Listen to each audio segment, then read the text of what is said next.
Welcome to the Dave Pamah Show, the podcast that revives, restores, and awakens your innermost capabilities. You have the training and the talent to succeed, but do you have the guts to fail? I love what I do. When you love what you do, you want to be the best at it. Today is about the power of you.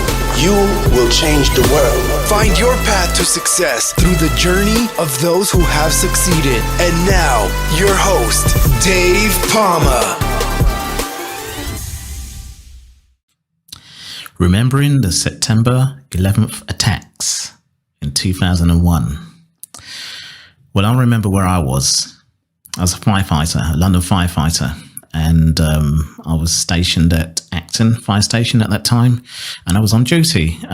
We were just cleaning up. I was cleaning up. It was my turn to clean up in the well, you call it the kitchen in America, but in the UK we call it the mess. Together with a colleague, Adam McLean.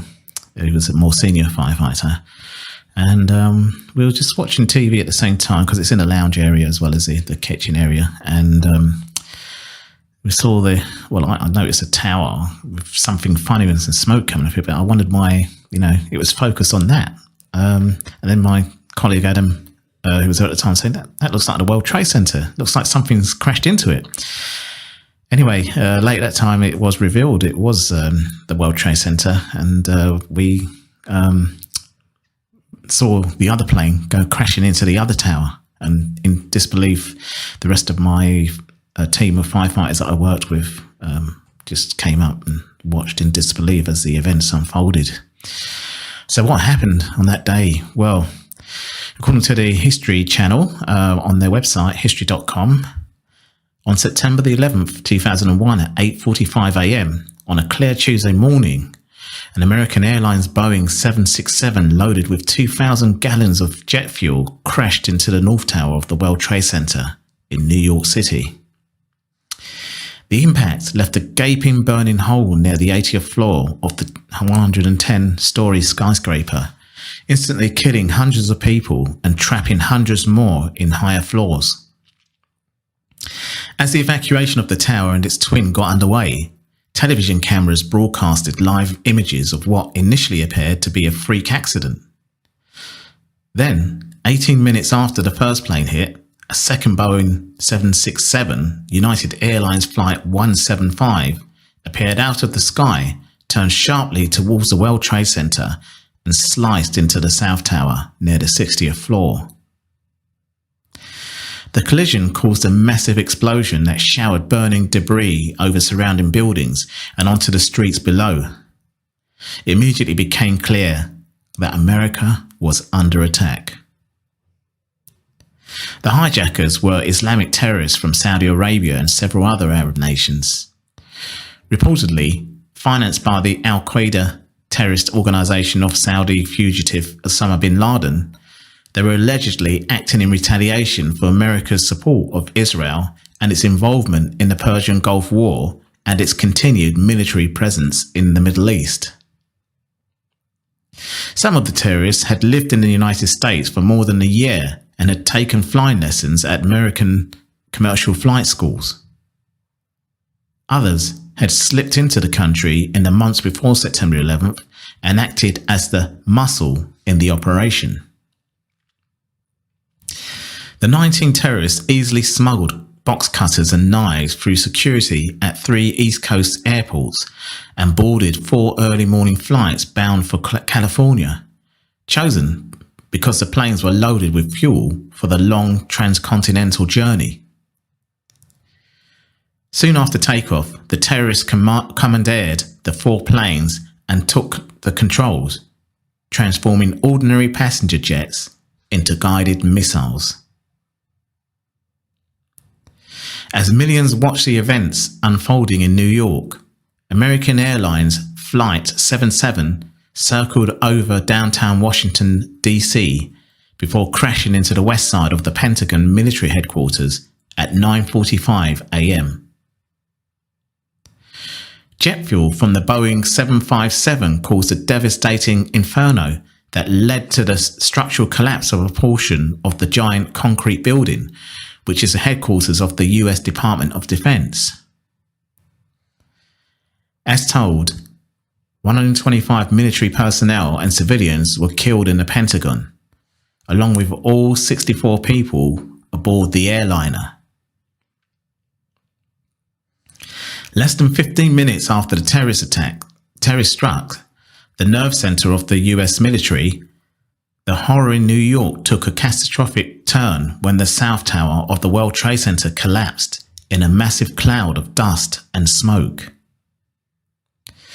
The structural steel of the skyscraper, built to withstand winds in excess of 200 miles per hour and a large conventional fire, could not withstand the tremendous heat generated by the burning jet fuel. At 10:30 a.m., the north building of the Twin Towers collapsed. Only 6 people in the World Trade Center towers at the time of their collapse survived. Almost 10,000 others were treated for injuries, many severe. Meanwhile, a fourth Californian-bound plane, United Flight 93, was hijacked about 40 minutes after leaving Newark Liberty International Airport in New Jersey. Because the plane had been delayed in taking off, passengers on board learned of the events in New York and Washington via cell phone and airphone calls on the ground. Knowing that the aircraft was not returning to an airport as the hijackers claimed, a group of passengers and flight attendants planned on insurrection. One of the passengers, Thomas Burnett Jr., told his wife over the phone that, "I know we're all going to die. There's 3 of us who are going to do something about it. I love you, honey."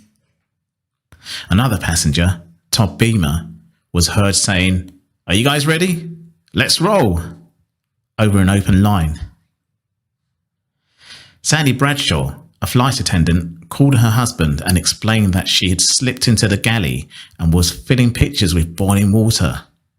Her last words to him were, "Everybody's running to first class. I've got to go. Bye."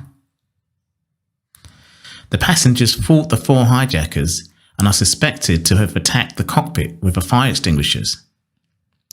The plane then flipped over and sped towards the ground at upwards of 500 miles per hour, crashing in a rural field near Shanksville in western Pennsylvania at 10:10 a.m. All 44 people aboard were killed.